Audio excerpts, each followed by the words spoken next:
ధర్మతత్వజ్ఞులు ధర్మశాస్త్రం బని అధ్యాత్మ విధులు వేదాంతమనియు నీతి విచక్షణుల్ నీతి శాస్త్రం బని కవి వృషభులు మహాకావ్యమనియు లాక్షణికులు సర్వలక్షణ సంగ్రహమని ఐతిహాసికులితిహాసమనియు పరమ పౌరాణికుల్ బహుపురాణ సముచ్చయం బని మహికొనియాడుచుండ వివిధ వేద తత్వవేది వేదవ్యాసుడాదిముని పరాశరాత్మజుండు విష్ణు సన్నిభుండు విశ్వజనీనమై పరగుచుండ చేసే భారతంబో.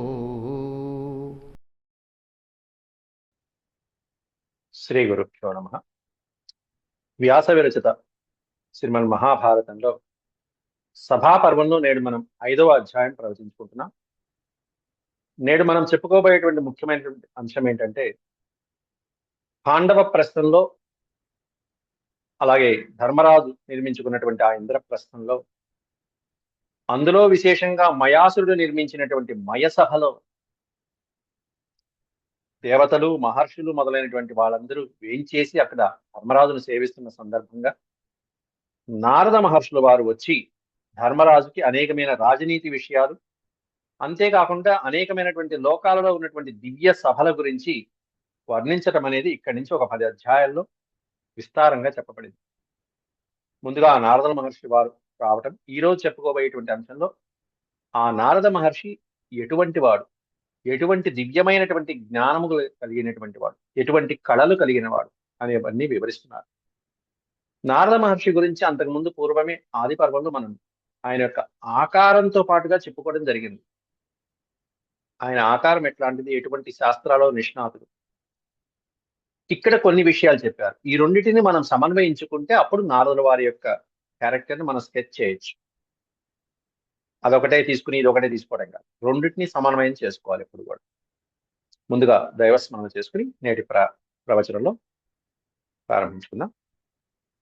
ఓం శుక్లాంబరధరం విష్ణుం శశివర్ణం చతుర్భుజం ప్రసన్నవదనం ధ్యాయేత్ సర్వవిఘ్నోపశాంతయే. వ్యాసం వసిష్ఠనప్తారం శక్తేః పౌత్రమకల్మషం పరాశరాత్మజం వందే సుఖతాతం తపోనిధిం. వ్యాసాయ విష్ణురూపాయ వ్యాసరూపాయ విష్ణవే నమో వై బ్రహ్మనిధయే వాసిష్ఠాయ నమో నమః. నారాయణం నమస్కృత్య నరం చైవ నరోత్తమం దేవీం సరస్వతీం వ్యాసం తతో జయముదీరయే.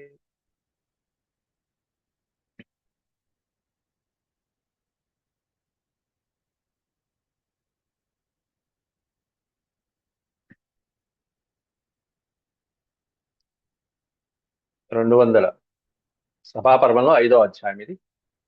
తత్రాగతేన యుధిష్ఠిర పూజితేన నారదేన కుశల ప్రశ్న వ్యాజేన రాజనీతి కథనం. సభలో అందరూ ఉండగా ఆ సభని చూడటానికి యుధిష్ఠిరుణ్ణి పలకరించడానికి వచ్చినటువంటి నారదుడి చేత కుశల ప్రశ్న వ్యాజేన అన్నారు. అంటే కుశల ప్రశ్నల నెపంతో, వ్యాజం అంటే నెపం, ఆ వంకతో, బాగున్నావు నాయన, నువ్వు ఎలా ఉన్నావు, అందరూ బాగున్నారా, తమ్ముళ్ళు బాగున్నారా, నీ రాజ్యం ఎలా ఉంది అంటూ అడిగేటువంటి ఆ కుశల ప్రశ్నలు అనే వంకతో నారదుల వారు ధర్మరాజుకి రాజనీతిని ఉపదేశించడం అనేది జరుగుతుంది. అంటే ఇలా ఉండాలి, ఇలా ఉన్నాయా, ఇలా ఉండాలి, ఇలా ఉన్నావా అనేటువంటివన్నీ కూడా రాజనీతి ప్రస్తావంగా వెళ్ళిపోతూ ఉంటుంది. నువ్వు అలా చేస్తున్నావా లేదా అని. ఇది దాదాపు ఒక అధ్యాయం, 2 అధ్యాయాలంతా కూడా రాజనీతిని చెప్పుకుంటూ వెళ్ళిపోతారు నారదుల వారు. రామాయణంలో కూడా, శ్రీమద్ రామాయణంలో కూడా కచ్చిత్ సర్గ అని ఉంటుంది. రాముల వారిని తీసుకువెళ్తారని వెళ్ళినటువంటి భరతుడికి అరణ్యంలో రాముల వారు పాదుకలు తీసుకుని వచ్చిన సందర్భంలో అక్కడ కూడా రాముల వారు కుశల ప్రశ్నలు వేసేటువంటి నెపంలో భరతుడికి అనేకమైనటువంటి రాజనీతిని ఉపదేశించడం జరిగింది. భరతుడికి ఏముంది, ఇంకా మనకే, అవన్నీ మన కోసమే. అట్లాంటి ఆ రాజనీతి ఇక్కడ కూడా మహాభారతంలో చెప్పబడుతున్నది.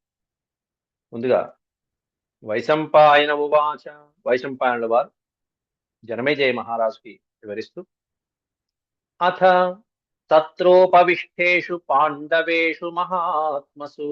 తత్ర ఉపవిష్టేషు పాండవేషు, అక్కడ ఆ సభలో ఆసీనులైనటువంటి పాండవేషు, పంచపాండవులైనటువంటి ఐదుగురేందు, అలాగే మహాత్మసు, మహానుభావులైనటువంటి పాండవులు, మహానుభావులైనటువంటి వాళ్ళు చాలా ఇతరులు ఎవరైతే ఉన్నారో, మహత్సు చోపవిష్టేషు గంధర్వేషు చ భారత. ఓ భారత అంటూ జనమేజయ మహారాజా, అనేక మంది మహర్షులు ఉన్నారు, మహానుభావులు ఎంతో మంది అక్కడ ఆ సభలో. ఉపవిష్టేషు గంధర్వేషు, అక్కడ ఆసీనులైనటువంటి గంధర్వులు ఎంతమంది అనేటువంటిది నిన్న చెప్పారు. 26 మంది దాకా గంధర్వులు, అప్సరసులు వాళ్ళ యొక్క గానాలతో, వాయిద్యాలతో ధర్మరాజుని సేవిస్తున్నారంటూ చెప్పారు నిన్నటి ప్రవచనంలో. అయితే ఇక్కడికి నారదుడు వస్తున్నాడు. అట్లా ఆసీనులైనటువంటి ఆ సభలో వేదోపనిషదాం వేత్త ఋషి సురగణార్చిత ఇతిహాస పురాణజ్ఞ క్రియాకల్ప విశేషవిత్. ఆ నారద మహర్షి ఎట్లాంటి వాడు అని చెప్తున్నారు. ఋషి, దేవఋషి. ఎట్లాంటి ఋషి? వేదోపనిషదాం వేత్త. వేత్త అంటే తెలిసినవాడు. ఏం తెలిసినవాడు అంటే వేద ఉపనిషత్తులన్నీ తెలిసినాడు, అంటే వేదాలు వేదాంతాలు అన్ని తెలిసినటువంటి వాడు. అటువంటి దేవర్షి. సురగణార్చిత ఋషి.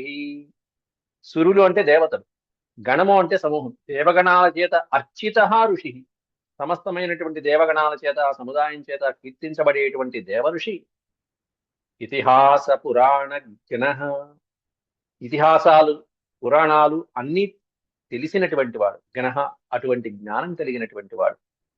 క్రియాకల్ప విశేషవిత్, ఎటువంటి క్రియ ఏ విధంగా చేయాలి, ఎటువంటి శాస్త్రము, ఏ యజ్ఞము ఏ విధంగా చేయాలి అని విశేషవిత్, విశేషంగా తెలిసినటువంటి వాడని. క్రియాకలాపాలన్నీ ఏ విధంగా చేయాలి అనేటువంటి, యజ్ఞ కలాపాలు ఏ విధంగా చేయాలని తెలిసినటువంటి వాడు. స్తుత సోమగ్రహస్థోభ పదక్రమ విభాగవిత్ శిక్షాక్షర విభాగజ్ఞ పురా కల్ప విశేషవిత్. జ్ఞః, జ్ఞానం కలిగిన వాడు. ఏం జ్ఞానం కలిగిన వాడు? శిక్షాక్షర విభాగ. శిక్షాక్షర విభాగం అంటే ఇంకా చెప్పాలంటే న్యాయ విద్వాంసుడైనటువంటి వాడు, ధర్మ తత్వజ్ఞుడైనటువంటి వాడు. శిక్ష, కల్పము, వ్యాకరణము, జ్యోతిష్యము, నిరుక్తము, ఛందస్సు మొదలైనటువంటి 6 గుణాలతో కలిగినటువంటి, షడంగాలతో కలిగినటువంటి ఈ వేదము అన్ని తెలిసినటువంటి, వేదాంగాలతో పాటుగా తెలిసినటువంటి వాడు, పండితుడైనటువంటి వాడు. ఐక్యము, సంయోగనము, అలాగే సమవాయము, అలా మొదలైనటువంటి ఆ మూల జ్ఞానంలో కుశలుడైనటువంటి వాడు, సమర్థుడైనటువంటి వాడు, వక్త అయినటువంటి వాడు, మేధావి అయినటువంటి వాడు. అట్లాంటి నారదుడు ఈ సభలో ప్రవేశిస్తున్నాడంటూ వర్ణిస్తున్నారు అక్కడ. శిక్షాక్షర విభాగజ్ఞ పురాకల్ప విశేషవిత్ ఆదికల్పార్థవేత్తాచ కల్పసూత్రార్థతత్వవిత్ బ్రహ్మచర్య వ్రతపర ఊహాపోహ విశారద. బ్రహ్మచర్య వ్రతపరుడైనటువంటి వాడు, బ్రహ్మచర్య దీక్షని పాటించేటువంటి వాడు. ఊహాపోహ విశారద. ఊహాపోహ, ఊహ అపోహ అంటే యుక్తాయుక్తమైనటువంటి జ్ఞానములు. అంతేకాకుండా ఊహాపోహ అనేటువంటి దానికి అర్థం ఏంటంటే అనుమాన ప్రకారం ఏదైతే ఉంటుందో అనుమానం. ఊహ అంటే అనుమానం. ఓహో అక్కడ పొగ వస్తుంది కాబట్టి అక్కడ నిప్పు ఉంది అని చెప్పడం. ఆ ఊహని బట్టి మనం సంకేతం అర్థం చేసుకోవడం, అది ఊహాపోహ. విశారద, దాంట్లో నిష్ణాతుడైనటువంటి వాడు. ఆది కల్పార్థవేత్తాచ. ఆది కల్పం, కల్పం మొత్తం మొట్టమొదటి కల్పం దగ్గర నుంచి ఎప్పుడు జరిగినటువంటి విశేషాలు, వివరాలన్నీ తెలిసినటువంటి వాడు. కల్పసూత్రాలన్నీ తెలిసినటువంటి వాడు. సూత్రంలే కాదు, సూత్రార్థతత్వవిత్. కల్ప సూత్రాలు, ధర్మ సూత్రాలు, నిర్ణయ సింధు మొదలైనటువంటి ఇట్లాంటివి ఏవైతే ధర్మ శాస్త్రాలు ఏవైతే ఉన్నాయో అవన్నీ తెలిసినటువంటి వాళ్ళలో తత్వవిత్, వాటి సారాంశం తెలిసిన వాళ్ళల్లో పండితుడైనటువంటి, బ్రహ్మచర్య వ్రతపరుడైనటువంటి వాడు. అట్లాంటి వాడు నీతి జ్ఞాన త్రికాలదర్శి ఆయన. అపరబ్రహ్మ, పరబ్రహ్మాన్ని విభాగపూర్వకంగా తెలిసినటువంటి వాడు. దాన్నే కల్పవిత్ అన్నారు. ఏ కల్పంలో ఏ బ్రహ్మ వస్తారు అన్నీ తెలుసు ఆయనకి. వాటి యొక్క విభాగ కల్పాలు, వాటి యొక్క విభాగాలు అవన్నీ తెలిసినటువంటి వాడు. ఊహాపోహ విజ్ఞానం అనేటువంటిది ఏంటంటే ఒక ప్రమాణం చేత నిశ్చితమైనటువంటి అర్థాన్ని తెలుసుకోవడాన్ని ఊహాపోహ విజ్ఞానము అంటారు. ఇంకా మనం చెప్పినట్టుగా అక్కడ పొగ వస్తున్నది కాబట్టి అక్కడ నిప్పు ఉన్నది అనేటువంటిది. దాన్ని పంచ అవయవముల చేత మనం తెలుసుకుంటారు. పంచ అవయవములు ఐదు ఐదు విశేషాల చేత మనం తెలుసుకోవచ్చు. ఏమిటి ఐదు అంటే మామూలుగా ప్రధానంగా ధర్మ ఊహాపోహ విజ్ఞానము అనేటువంటి దాంట్లో ఐదు ప్రధానమైనది. ఒకటి ప్రతిజ్ఞ అంటారు. ప్రతిజ్ఞ అంటే ఏంటంటే అక్కడ ధూమం చూస్తున్నాము, ధూమం అనేటువంటిది కనిపిస్తున్నది. ఈ పర్వతంపై అగ్ని ఉన్నది అని మనం చెప్పేయడం ముందు చూడంగానే, ఎందుకంటే నీకు ఆ జ్ఞానం ఉంటుంది. ఆ పర్వతంపై నిప్పు ఉంది, ఖచ్చితంగా ఉంది. దాన్ని ప్రతిజ్ఞ అంట. ఎందుకు చెప్పాము? అక్కడ పైన ధూమం పైకి లేచింది కాబట్టి ఆ ధూమాన్ని చూసి నువ్వు చెప్తున్నావు అగ్ని ఉంది. ఆ పైకి లేచినటువంటి ధూమం ఏమిటి అంటే హేతువు అంటారు. ఒకటి ప్రతిజ్ఞ, రెండోది హేతు. హేతు అంటే కారణం. పొగ వస్తుంది కాబట్టి నిప్పు ఉందని ప్రతిజ్ఞ చేస్తుంది. ఇది అనుమానం. అది అది ఉంది కాబట్టి ఇది ప్రతిజ్ఞ. దాన్ని బట్టి ఇది ఇది రెండోది. దీన్ని హేతువు అంటారు. అవును, అక్కడ పొగొచ్చింది, ఇక్కడ నిప్పు ఉందని చెప్తున్నావు అంటే నీకు అంతకుముందు ఏమైనా ఎక్స్పీరియన్స్ ఉందా, అనుభవం ఉందా? అవునండి, ఉందండి. ఎక్కడుంది? మా వంటింటో చూశానండి అని చెప్పండి. వంటింటో మనం స్టవ్ వెలిగిస్తాం, అక్కడ ఏదో దోశలు వేస్తాం, అక్కడ కింద నిప్పు ఉంది, పైన పొగ వచ్చేస్తూ ఉంటుంది. వంటింటో పొగ కనిపించినప్పుడు ఏం కనిపిస్తుంది? కింద నీకు నిప్పు ఉంది కాబట్టి పొగ వచ్చింది, నిప్పు ఆర్పినప్పుడు పొగ రావట్లేదు అనేటువంటి జ్ఞానం ఉంటుంది. అంటే ఇది ఉదాహరణ అంటారు. దీన్ని దృష్టాంతము అంటారు. ఒకటి ప్రతిజ్ఞ, రెండోది హేతువు, మూడోది ఉదాహరణ. దాన్ని దృష్టాంతము అంటారు. అంటే ఏదో ఒక ఉదాహరణ తెలిస్తేనే నిర్ణయించుకుంటున్నారు మీరు. ఇది ఉంది కాబట్టి అది జరిగింది అనేటువంటి ఉదాహరణ. అట్లాగే ఎందుకంటే ఈ పర్వతం మీద కూడా ఇట్లాంటి ఉదాహరణ అక్కడ కనిపిస్తున్నది కాబట్టి దాన్ని సమన్వయం చేసుకోవడం. అంటే ఈ హేతు అక్కడ, దాన్ని ఉపనయము అంటారు. అంటే ఈ హేతు వంటింటో జరిగిన సన్నివేశాన్ని తీసుకెళ్లి పర్వతం మీద నువ్వు ప్రదర్శించడాన్ని ఉపనయం, ఉపనయం తీసుకువెళ్ళడం. ఈ ఉదాహరణ అక్కడికి తీసుకెళ్ళి ఇది అది రెండు మ్యాచ్ అని, ఇది విజ్ఞానం. కాబట్టి అక్కడ అగ్ని ఉన్నదని చెప్పారే, ఆ అగ్ని ఉన్నదని చెప్పడమే నిశ్చయము అంటారు. ప్రతిజ్ఞ, హేతువు, దృష్టాంతము, ఉపనయము, నిశ్చయము అనేటువంటి ఈ ఐదు కూడా మొత్తం ఈ ఐదు ప్రధానమైనటువంటివి ఊహాపోహ జ్ఞానం అంటారు. దీన్నే పంచావయవములు అంటారు. పంచ అవయవము అట్లాంటివి కలిగినటువంటి వాడు ఎవరంటే ఇదిగో నారద మహర్షి. ఊహాపోహ విశారద, అట్లాంటి వాటిలో నిష్ణాతుడైనటువంటి. అలాగే నృత్త గంధర్వసేవీ చ సర్వత్రా ప్రతిమస్తథా అష్టాదశానాం విద్యానాం కోశభూతో మహాద్యుతి. నృత్త గాంధర్వ సేవీచ, నృత్తం తెలిసినటువంటి వాడు, మొత్తం నాట్యశాస్త్రం అంతా అవపోసన పట్టినటువంటి వాడు. గాంధర్వ సేవీచ, గాంధర్వ విద్యలు తెలిసిన వాడు, గంధర్వుల చేత సేవించబడేటువంటి వాడు. సర్వత్రా ప్రతిమస్తథా, సర్వత్రా అప్రతిమ. అప్రతిమ అంటే సాటి రానటువంటి వాడు. ఎవరికి ఈయనతో సాటి లేదు. నారదుడు లాంటి వారు ఇంకెవరు ఉండరు, అద్భుతమైన భవిష్యత్తు. అంత పరిజ్ఞానం, అంత విజ్ఞానం కలిగినటువంటి వాడు. ఎట్లాంటి వాడు? అష్టాదశానాం విద్యానాం, 18 రకాలైనటువంటి విద్యలలో నిష్ణాతుడైనటువంటి వాడు. కోశభూతో మహాద్యుతి, ఇవన్నీ పూర్వం ఆది పర్వంలో చెప్పేశారు మనకి. ఇంకా చెప్పాలంటే అక్షర జ్ఞానం తెలిసినటువంటి వాడు, ఏ అక్షరం ఎక్కడ ఉండాలో, ఎటువంటి పరిజ్ఞానం, ఏ పదము, ఏ వాక్యము మొదలైనటువంటి వివరాలన్నీ తెలిసిన వాడని చెప్పి ఆది పర్వంలో సవివరంగా ఇచ్చారు. కోశభూతో మహాద్యుతి, గొప్ప కాంతిమంతుడైనటువంటి వాడు. మొత్తం వాక్ శక్తిని అంతా కలిగినటువంటి వాడు కోశభూత. కోశం అంటే నిధి. ఏం నిధి అంటే వాక్ నిధి కలిగినటువంటి వాడు. న్యాయవిద్ ధర్మతత్వజ్ఞ షడంగ విదనుత్తమ. న్యాయవిత్, న్యాయశాస్త్రం అంతా క్షుణ్ణంగా తెలిసిన వాడు. ధర్మతత్వజ్ఞ, ధర్మశాస్త్రం అంతా తెలిసినటువంటి వాడు. షడంగాలు తెలిసినటువంటి వాడు. షడంగ విత్ అనుత్తమ, 6 అంగాలు వేదాంగాలన్నీ తెలిసినటువంటి వాడు. ఐక్య సంయోగనాత్మ సమవాయ విశారద. వక్తా ప్రగల్భో మేధావి స్మృతిమాన్ నయవిత్ కవి. పరాపర విభాగజ్ఞ ప్రమాణకృత నిశ్చయ. పంచావయవయుక్తస్య వాక్యస్య గుణదోషవిత్. ఇక్కడ చెప్పాడు పంచ అవయవయుక్తస్య అన్నాడు. పంచ అవయవాలు ఇందాక నేను చెప్పినటువంటి ప్రతిజ్ఞ మొదలైనటువంటివి ఏవైతే ఉంటాయి పంచ అవయవాలు అవి తెలిసినటువంటి వాడు. ఏమిటాయంటే పైన చెప్పినటువంటి ఇదిగో ప్రమాణకృత నిశ్చయ. ఒక ప్రమాణం గురించి చెప్పాలంటే అనుమానించి చెప్పాలంటే ఈ 5 అవయవాలు ఉపయోగిస్తూ ఉంటారు. అటువంటి అవయవాలని తెలిసినటువంటి వాడు. ఐక్య సంయోగనానాత్మ. ఐక్యము అంటే వేదాలలో ఎక్కడైనా సందేహాలు వచ్చినప్పుడు ఇది ఐక్యం చేయాలా, దీన్ని కలిపి చెప్పాలా లేదా, లేదా విడతీసి చెప్పాలా, ఎట్లా చెప్పాలి అనేటువంటివన్నీ తెలిసినటువంటి వాడు ఐక్యం అంటే.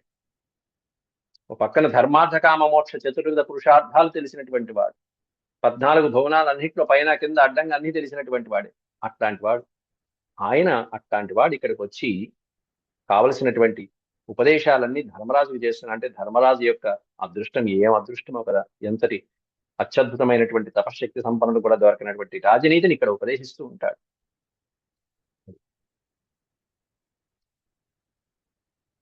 ఇక ఐక్య సంయోగం, ఐక్యము సంయోగం అనే వేదాలలో ఏ పదం ఎక్కడ ఎలా కలపాలి, ఎక్కడ విడతీయాలి, ఏ కార్యక్రమం ఏ విధంగా సంయోగం చెయ్యాలి.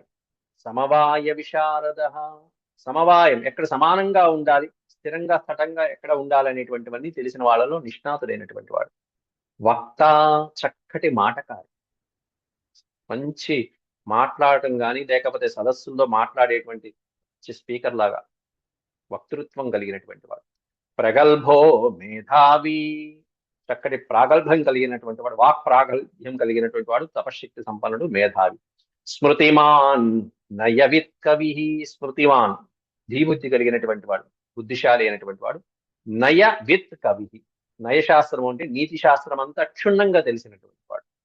పరాపర విభాగజ్ఞ. పర అపర విభాగజ్ఞ. పరబ్రహ్మ అపరబ్రహ్మ రెండింటిని విభాగం చేసుకోగలిగినటువంటి వాడు. పర అపర లోకాలన్నీ కూడా తెలిసినటువంటి వాడు. ఈ లోకం, పరలోకం, ఇహలోకం 14 లోక జ్ఞానాలు తెలిసినటువంటి వాడు. ప్రమాణకృత నిశ్చయ.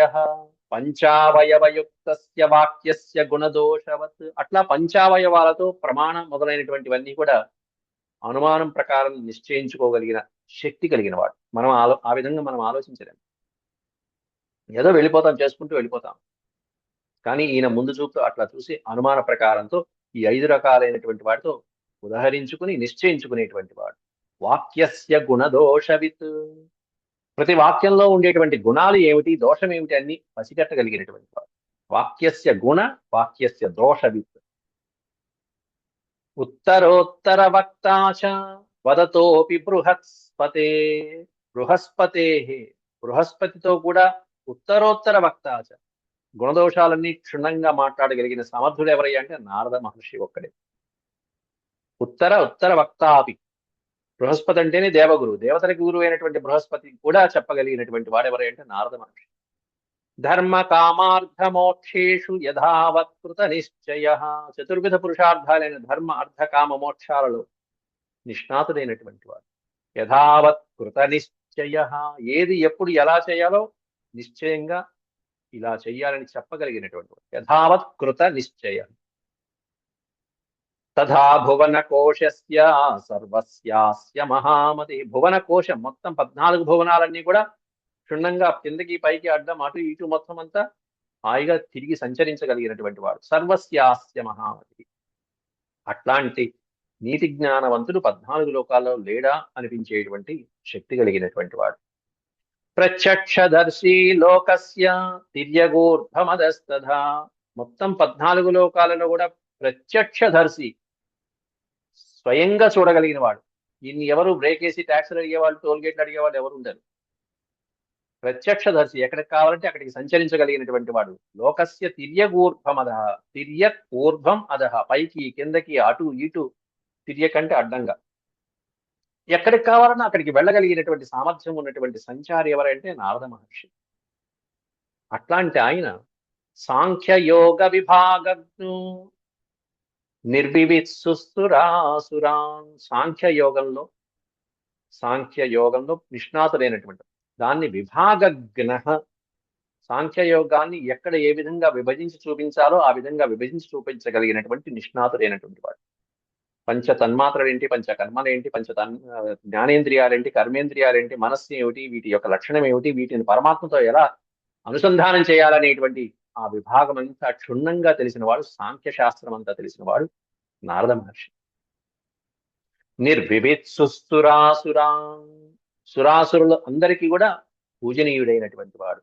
అంతేకాకుండా సంధి విగ్రహ తత్వజ్ఞ, సంధి విగ్రహము మొదలైనటువంటివి తెలిసినవాడు. అన్ని ఇక్కడ ఇవ్వట్ల, ఇక్కడ రెండే ఇచ్చాడు. సంధి విగ్రహం రెండే ఇచ్చాడు, అసలైతే 6 ఉంటాయి. సంధి విగ్రహము యానము మొదలైనటువంటివన్నీ, ఈ వివరాలన్నీ మనం పూర్వపాఠంలో చెప్పుకున్నాం. ఇక్కడ క్లుప్తంగా చెప్తున్నాం, అక్కడ సమగ్రంగా చెప్పారు. సంధి విగ్రహ తత్వజ్ఞ, సంధి చేసుకోవాలా, లేకపోతే విగ్రహము అంటే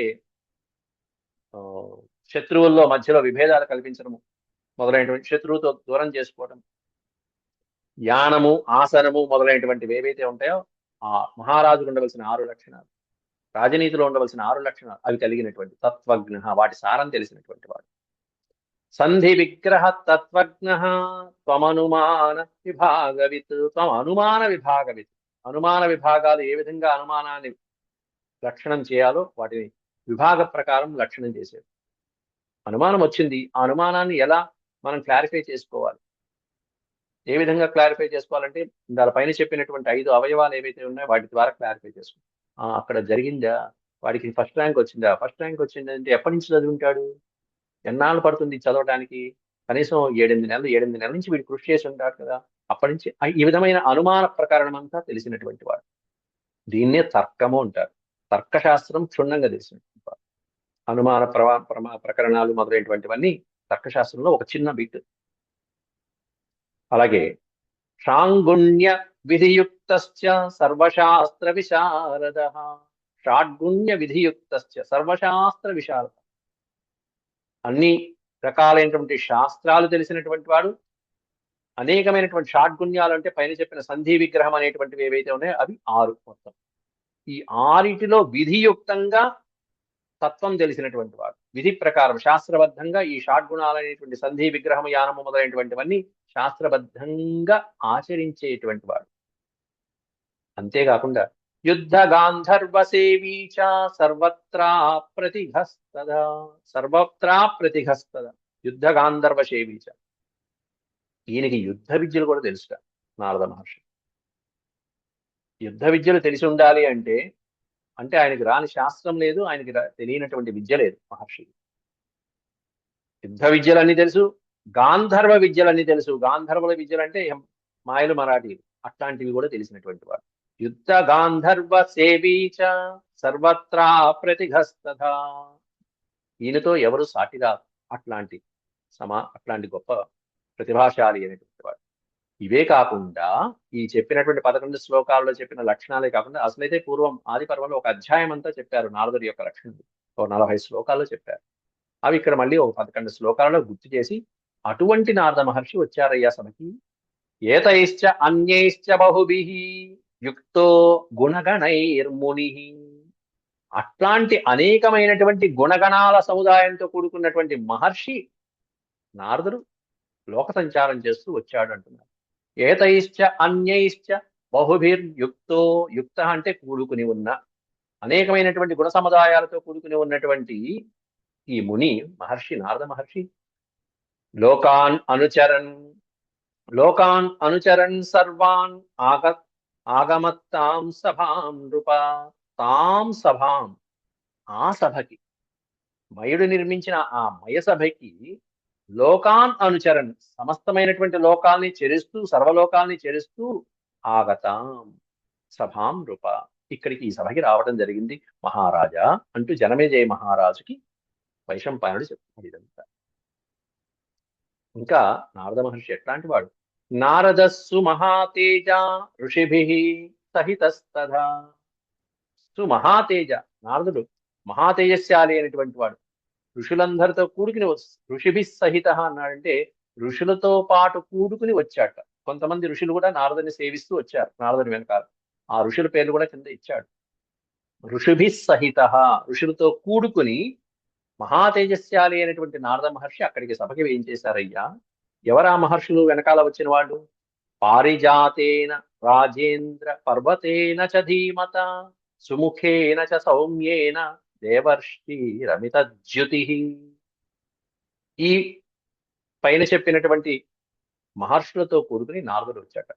పారిజాతుడు అనే మహర్షి, పర్వతకుడు అనేటువంటి మహర్షి, సుముఖుడు అనేటువంటి మహర్షి, సౌమ్యుడు అనేటువంటి మహర్షి, అమితజ్యుతి అనేటువంటి పేరు కలిగిన మహర్షులతో కూడుకుని దేవర్షిరమితజ్యుతి నారద ఋషిభిః సహ. అటువంటి నారదుడు ఋషులతో పాటుగా వచ్చాడు.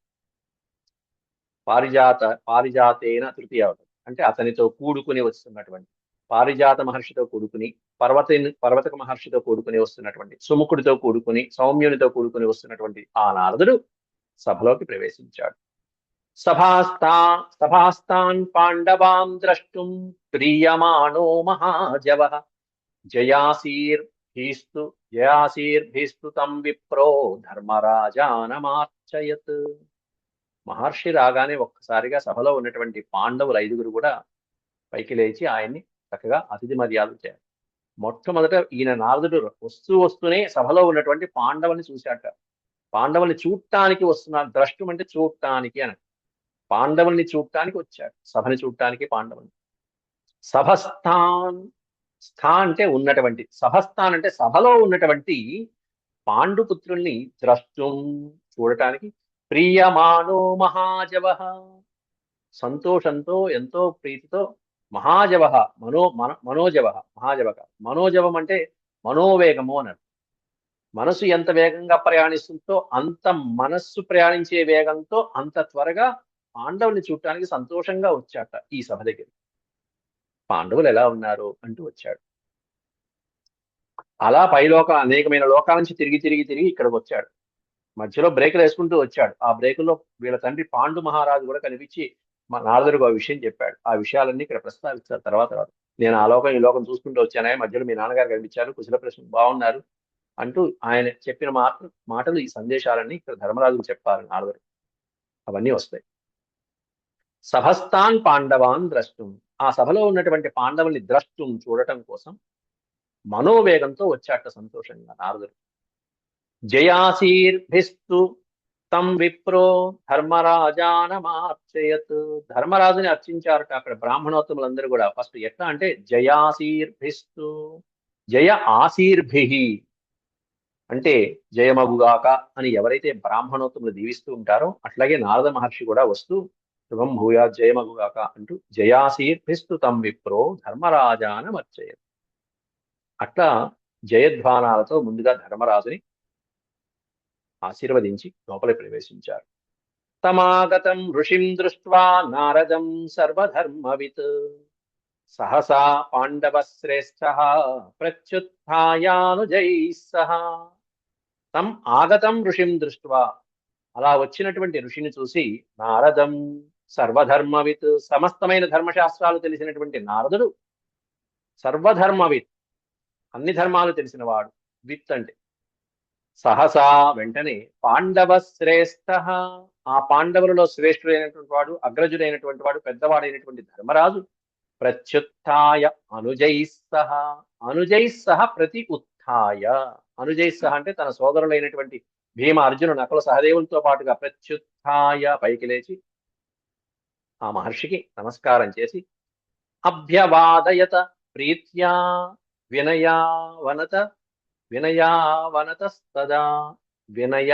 అవనతస్తదా విడతీస్తే, వినయముతో అవనతము అంటే వంగటం, వెండవటం. ఆ మహర్షి దేవర్షి యొక్క పాదాలని నమస్కరించడానికి అలా ఒంగోటం.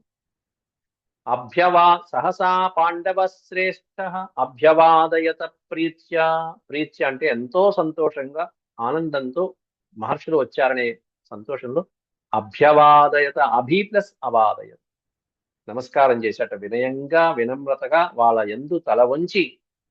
తదర్హ మానసం తస్మై సంప్రదాయ యథావిధి, తదర్హ మానసం తస్మై, తదర్హ మాసనం, మానసం కాదు, తదర్హ మాసనం. ఆసనము అంటే తెలిసిందే, ఉన్నతమైనటువంటి ఉచితమైనటువంటి సింహాసనం. తదర్హమాసనం, తదర్హము అంటే వారికి తగినటువంటి ఉచితమైనటువంటి వారి అర్హతకి తగినటువంటి ఆసనాన్ని వాళ్ళకి తస్మై సంప్రదాయ వారికి సమకూర్చి శాస్త్రబద్ధంగా ఆ మహర్షుల్ని సేవించడం జరిగింది. ఎలా సేవించాట? గాం చైవ మధుపర్కం చ సంప్రదాయార్ఘ్యమేవ చ.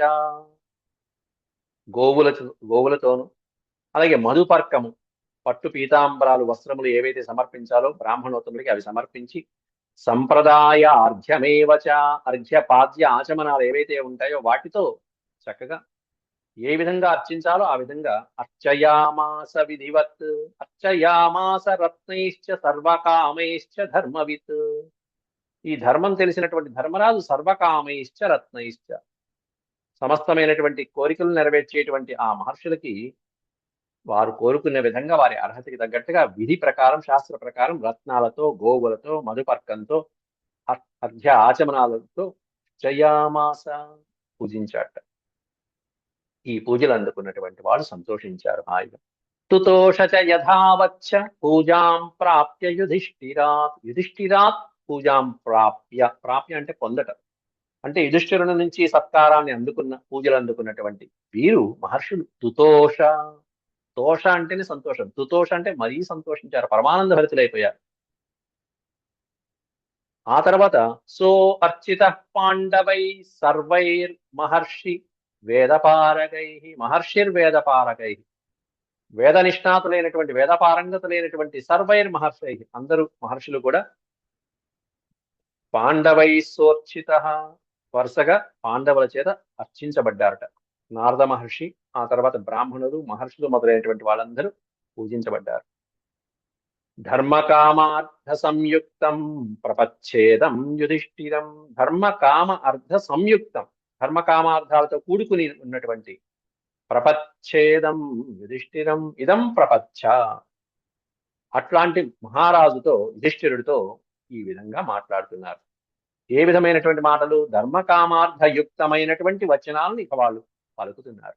దాంట్లో మొట్టమొదటిగా పెద్దవాడైనటువంటి మహానుభావుడు దేవర్షి అయిన నారదుడు పలుకుతూ కుశల ప్రశ్నలు వేస్తున్నాడు. ఈ కుశల ప్రశ్నలు మొత్తం ఒక 110 శ్లోకాలు ఉంటాయి. ఇంకా ఇవి ఇక్కడి నుంచి అవి పనులుగా ఒక్కొక్కటి అర్థాలు రేపటి పాఠంలో మనం చెప్పుకుందాం. ఇంతవరకు శరం. ఓం శాంతి శాంతి శాంతి. యదక్షరపద భ్రష్ట